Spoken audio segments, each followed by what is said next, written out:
Share બજારમાં કોને trading ન કરવું જોઈએ, પછી પાછું ઉપર આવ્યું, પછી પાછું નીચે આવ્યું. અહીંયા કદાચ કોઈ વ્યક્તિ જેને થોડો ઘણો અનુભવ છે અને થોડી ઘણી કમાણી કરી હશે, કોન્સોલિડેશન પાર્ટમાં એટલે કે સાઇડ વે, નો માર્કેટ ઉપર જતું હોય, નો માર્કેટ નીચે જતું, હું ખોટો પડી શકું પણ તમે ખોટા પડી શકો. એટલે નસીબ ઉપર ક્યારેય પણ ટ્રેડિંગ ના કરવું જોઈએ. સ્ટેપ છે, તમે એ પ્રાઇસ એક્શન સાથે તો ઇન્ડિકેટર પણ તમારી માટે કામ કરી શકે છે. ખુદને દેખાડો, આપણે કોઈને દેખાડવાની જરૂર નથી.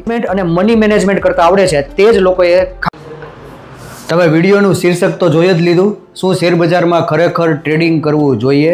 તો પહેલાં આપણે એ વાત કરશું કે ખરેખર શું શેર બજારમાં કોને ટ્રેડિંગ કરવું જોઈએ અને કોને ટ્રેડિંગ કરવું ન જોઈએ તે પહેલાં આપણે આ વિડીયોમાં સમજશું. ખાસ કરીને તે લોકો આ ખાસ વિડીયો જોજો જે લોકો શેર બજારમાં ખૂબ જ લોસ કરે છે, અલગ અલગ પેંતરા અજમાવ્યા પછી પણ તે લોકોને ખરેખર પ્રોફિટ થઈ શકતો નથી. અને શું કામ નથી થઈ શકતો આ વિડીયોમાં ખાસ જાણવા મળશે. તો પહેલો આપણે આ વિડીયોને 3 પાર્ટમાં જોશું. પહેલો પાર્ટ રહેશે કે આ શેર બજારના વ્યવસાયમાં ખરેખર ટ્રેડિંગ કોને ન કરવું જોઈએ. બીજો ભાગ આપણો રહેશે કે શેર બજારમાં કોને ટ્રેડિંગ કરવું જોઈએ. અને ત્રીજો પાર્ટ આપણો રહેશે જે ખૂબ જ અગત્યનો છે, એન્ડ સુધી આ વિડીયો જોજો, કે શેર બજારમાં જે લોકોને ટ્રેડિંગ કરવું જોઈએ તે લોકોને શું રણનીતિ વાપરવી જોઈએ.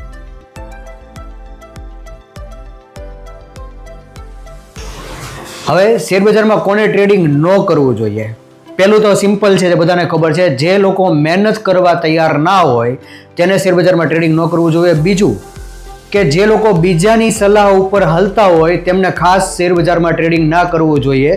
હવે હું તમને ચાર્ટ દ્વારા સમજાવીશ. અહીંયા એક ચાર્ટ છે, જુઓ તમે. શેનો ચાર્ટ છે, કેટલી ટાઈમ ફ્રેમ છે, શું EMA છે, એ તમે બધું હમણાં મૂકી દેજો. આ ચાર્ટમાં તમે જુઓ કે અહીંયા શેર બજાર નીચે આવ્યું, પછી પાછું ઉપર આવ્યું, પછી પાછું નીચે આવ્યું, પછી પાછું ઉપર આવ્યું, નીચે આવ્યું, બરાબર. અહીંયા કદાચ કોઈ વ્યક્તિ જેને થોડો ઘણો અનુભવ છે અને થોડી ઘણી કમાણી કરી હશે, પણ અહીંયા શેર બજારનો ઉપર ગયું, નો નીચે ગયું. મોસ્ટલી લોકો જેમને ખબર નથી પડતી કે કોન્સોલિડેશન પાર્ટમાં એટલે કે સાઇડ વે, નો માર્કેટ ઉપર જતું હોય, નો માર્કેટ નીચે જતું હોય, તેવા ભાગમાં જ તે ખાસ શીખવા મળે છે. અને જે લોકોને અહીંયા ખબર નથી પડતી કે શું કરવું, તે લોકોએ ટ્રેડિંગ ના કરવું જોઈએ મારી દ્રષ્ટિએ. બીજું છે કે જે લોકો નસીબ ઉપર હાલતા હોય, કે જેમને ઇન્વેસ્ટમેન્ટ કરી દીધેલું છે અને જેમને એવું લાગતું હોય, જેમને ખાલી એક એવી હોપ હોય અને જેમને આશા હોય કે આ વસ્તુ ભવિષ્યમાં કદાચ વધશે, તો એ કદાચ ખૂબ જ નડશે, એ તમારું નસીબ ઉપર હાલશે. હું ખોટો પડી શકું પણ તમે ખોટા પડી શકો. એટલે નસીબ ઉપર ક્યારેય પણ ટ્રેડિંગ ના કરવું જોઈએ. ત્રીજું છે અનુભવ. તમારે શેર બજારમાં તમે અનુભવ ના લીધેલો હોય, તમે ટ્રેનિંગ ના લીધેલી હોય, ત્યાં સુધી તમારે ટ્રેડિંગ ના કરવું જોઈએ. એટલે પહેલો સ્ટેપ તો ટ્રેનિંગ જ રહેશે. તમે કોઈ ટ્રેનિંગ નથી લીધી, તમે કોઈ અનુભવ નથી લીધો, તમે ક્યારેય રૂપિયા ગુમાવ્યા નથી, અને ગુમાવ્યા પછી તમે વ્યવસ્થિત સિસ્ટમેટિક શીખીને જો તમે એમાં મહેનત કરીને ધીરે ધીરે તમારી રણનીતિ ઉપર તમે પકડ નહીં લાવો, ત્યાં સુધી શેર બજારમાં તમારો એક ધારું પ્રોફિટ શરૂ નહીં રહે. થોડોક ટાઈમ આવશે, થોડોક ટાઈમ વયો જશે, અથવા એકવાર પ્રોફિટ આવીને પછી તમે બંધ કરી દેશો તો એ પ્રોફિટ પડ્યો રહેશે. તમે ફરીથી તે કોઈ પણ આડીવળી સ્ટ્રેટેજી ટ્રાય કરવા જશો તો પાછો તે આવેલો પ્રોફિટ વયો જશે. એટલે શેર બજારમાં ટોટલ કોઈ પ્રોફિટ નથી કરી શકતું. ફરીવાર રિપીટ કરી દઉં, જે લોકો પ્રોપર ટ્રેનિંગ નથી લેતા, ટ્રેનિંગ લીધા બાદ જે લોકો પ્રોપરલી તેમાં અનુભવ નથી લેતા, અને ત્રીજો પાર્ટ, જે લોકો બીજાની સલાહ ઉપર ટ્રેડિંગ કરે છે તે લોકોએ શેર બજારમાં ટ્રેડિંગ ન કરવું જોઈએ. તેમાં પ્રોફિટ આવી પણ શકે અને ના પણ આવી શકે, એક જુગાર જેવું થઈ જશે. પણ તમે સિસ્ટમેટિક ટ્રેડિંગ કરો તેમાં 100% તમારી આવક શરૂ રહેશે, અને વર્ષે તમે બીજા ધંધામાં નહીં કમાણા હો તેટલા રૂપિયા તમે આમાં પણ કમાઈ શકશો. બીજા કયા લોકોએ શેર બજારમાં ટ્રેડિંગ ન કરવું જોઈએ? જેમને ખ્યાલ જ નથી કે મારે ઇક્વિટીમાં ટ્રેડિંગ કરવું, મારે ફ્યુચરમાં ટ્રેડિંગ કરવું, મારે ઓપ્શનમાં ટ્રેડિંગ કરવું, કે પછી મારે ઇન્ટ્રાડે કરવું, સ્વિંગ કરવું, લોંગ ટર્મ કરવું, એ હજી માણસો ક્લિયર જ નથી કરતા હોતા. તમે જ્યારે એક ટ્રેનિંગ લ્યો, તમે જ્યારે એક સ્ટ્રેટેજી ઉપર કામ કરો, અને તમે જ્યારે તમારા રૂપિયા ઇન્વેસ્ટ કરો, તો તમારે પોતાની જાતથી એક ક્લિયરિટી રાખવી જોઈએ કે ભાઈ હું ફ્યુચરમાં ટ્રેડિંગ કરીશ, હું ઓપ્શનમાં ટ્રેડિંગ કરીશ, હું ઓપ્શનમાં મારી માસ્ટરી એક્સપર્ટાઇઝ બનાવીશ. આ બધું તમારે ક્લિયર થાય.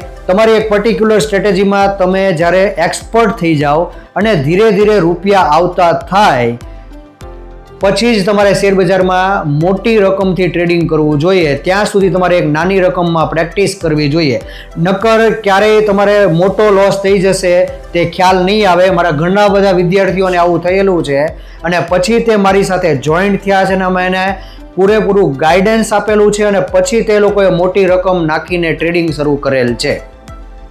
હવે કયા લોકોએ શેરબજારમાં ટ્રેડિંગ કરવું જોઈએ તેની ઉપર આપણે આવીએ. પહેલો સ્ટેપ છે, તમે એક સારા મેન્ટર પાસે ગાઈડન્સ લ્યો, ટ્રેનિંગ લ્યો. ભલે યુટ્યુબમાં લ્યો, ભલે તમે જાતે ટ્રેનિંગ લ્યો, પણ તમારે ટ્રેનિંગ લેવી જરૂરી છે.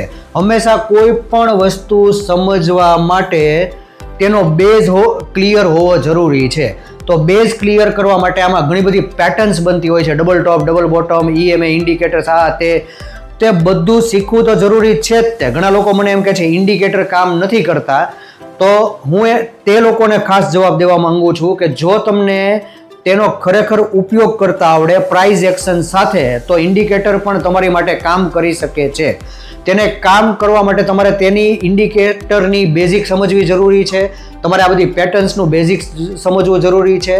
તેમાં તમારે મિનિમમ 3 થી 4 મહિના લાઈવ એકાઉન્ટમાં, ડેમોમાં નહીં, પ્રેક્ટિસ કરવી જરૂરી છે. અને તમે પ્રેક્ટિસ કરો, તમે ઉતાર ચઢાવ જોવો, તમે લોસ કરો અને પછી તમે એમાંથી તમારી ભૂલ કાઢો અને તમે ફરી એમાંથી પ્રોફિટ કરીને જ્યારે દેખાડો ત્યારે તેને કહેવાય છે અનુભવ.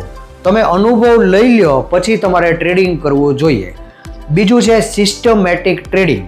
સિસ્ટમેટિક ટ્રેડિંગનો મતલબ એવો થાય, તમે જે ટાઈમ ફ્રેમ, તમે જે સ્ટ્રેટેજી તમારા ગુરુ પાસે તમે જે શીખ્યા, તમારા મેન્ટર પાસે તમે જે શીખ્યા, તેની ઉપર તમે એક પૂરેપૂરો વિશ્વાસ રાખીને ધીરે ધીરે ધીરે કોઈ પણ એક જ રણનીતિમાં પહેલાં ટ્રેડિંગ કરો અને તેમાં એક સારો એવો નફો જનરેટ કરીને તમે ખુદને દેખાડો. આપણે કોઈને દેખાડવાની જરૂર નથી. તો તમે શેરબજારમાં ટ્રેડિંગ કરી શકો છો. એટલે તેવા જ લોકોએ શેરબજારમાં ટ્રેડિંગ કરવું જોઈએ જેમને ટ્રેનિંગ લીધા બાદ, એક સારો અનુભવ લીધા બાદ એક જ રણનીતિમાં ફૂલ એક્સપર્ટાઇઝ કરી લીધી હોય. તો તમને આમાં પ્રોફિટ કરવાથી કોઈ પણ વ્યક્તિ રોકી નહીં શકે. હવે આપણે આ જ વસ્તુ ચાર્ટથી સમજીએ. ફરીવાર મેં પહેલામાં પણ ચાર્ટ દેખાડ્યો તો હું આમાં પણ ચાર્ટ દેખાડીશ કે અહીંયા મેં તમને આડાવાળા જ્યારે ટ્રેન્ડ દેખાડ્યા ત્યારે તમે જુઓ, આને જે મેં તમને કીધું હતું આને અમે લોકો ફ્લેગ પેટર્ન કહીએ છીએ. હું તમને એક એક્ઝામ્પલ દઈશ. આ ફ્લેગ પેટર્નનું જ જાદુ જુઓ કે એને જ્યારે એક બાજુ બ્રેકઆઉટ આપ્યું, તમે જોવો છો ને નીચે આવ્યું, ત્યાં તમારે તેને ઈગલ આઈ ટ્રેડ કહેવાય. ઈગલ આઈ ટ્રેડનો મતલબ એમ કે અહીંયા મોકે પે ચોક્કા, અહીંયા જ તમારે ટ્રેડ લેવાનો હતો. આ તો એક જ એક્ઝામ્પલ છે. આવા ઘણી બધી પેટર્નમાં ખરેખર કેવી રીતે કામ કરવું ત્યારે ટ્રેડિંગ કરવું જોઈએ. પછી બીજા કોણ લોકોએ શેરબજારમાં ટ્રેડિંગ કરવું જોઈએ? જેમને રિસ્ક મેનેજમેન્ટ અને મની મેનેજમેન્ટ કરતા આવડે છે તે જ લોકોએ ખાસ કરીને શેરબજારમાં ટ્રેડિંગ કરવું જોઈએ. તેનો શું અર્થ છે કે તમે બેંક નિફ્ટીમાં જ્યારે ટ્રેડિંગ કરતા હો ત્યારે પહેલો ટ્રેડ લ્યો ત્યારે તમને ખબર હોવી જોઈએ કે હું કેટલા રૂપિયા ગુમાવવાનો છું. અને પહેલો જ ટ્રેડ દર વખતે સાચો પડે તેવું જરૂરી નથી હોતું. આ જ માણસોની 90% લોકો ભૂલ કરે છે કે કોઈ પણ પહેલો ટ્રેડ લે તેમાં બધા રૂપિયા લગાડી દે છે.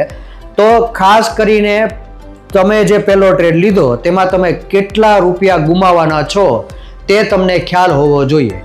પહેલો ટ્રેડ ખોટો પડે તો તમારી પાસે એટલી રકમ હોવી જોઈએ કે તમે બીજો ટ્રેડ લઈ શકો. બીજો ટ્રેડ ખોટો પડે તો તમારી પાસે એટલી રકમ હોવી જોઈએ કે તમે ત્રીજો ટ્રેડ લઈ શકો. જો ત્રણેય ટ્રેડ ખોટા પડે તો તમારી રણનીતિ ખોટી છે. જો ત્રણમાંથી એક પણ ટ્રેડ સાચો પડે અને તમે ટોટલ પ્રોફિટમાં આવી જાઓ તો તમારી રણનીતિ પણ સાચી છે અને તમે સાચા મેન્ટર અને સાચા ગુરુને સિલેક્ટ કર્યા છે. તો આવા જ લોકોએ શેરબજારમાં ટ્રેડિંગ કરવું જોઈએ. હવે હું તમને ચાર્ટ દેખાડું છું કે આ જે ટ્રેન્ડ દીધો છે તેમાં અમે લોકોએ પ્રોફિટ કરેલ છે અને તેના અમારા ઘણા બધા લાઈવ દાખલા પણ છે. અહીંયા પાછું માર્કેટ સાઇડવે ચાલ્યું હતું ત્યારે પણ તમે જોવો છો અને બ્રેકઆઉટ આપ્યું હતું. તો આવી ઘણી બધી સ્ટ્રેટેજી હોય છે શેરબજારમાં જે કામ કરે છે. તો તમારે જો મહેનત કરવી હોય, તમારે ટ્રેનિંગ લેવી હોય, તમારે પ્રોપર એજ્યુકેશન લઈને, અનુભવ લઈને ટ્રેડિંગ કરવું હોય તો તમારે શેરબજારમાં ટ્રેડિંગ કરવું જોઈએ. પણ તમારે બીજાની સલાહ ઉપર ચાલવું હોય, તમારે કોઈ ટિપ્સ ઉપર ચાલવું હોય, અથવા તમારે ઘડી ઘડી સેગમેન્ટ તમે ચેન્જ કરતા હો, કોઈ વાર ફ્યુચર કરતા હો, કોઈ વાર ઓપ્શન કરતા હો, તમને ક્લિયર ના હોય, તમારી પાસે કોઈ એક પર્ટિક્યુલર સિસ્ટમ ન હોય, તો તમારે શેર બજારમાં ટ્રેડિંગ ન કરવું જોઈએ. Thank you.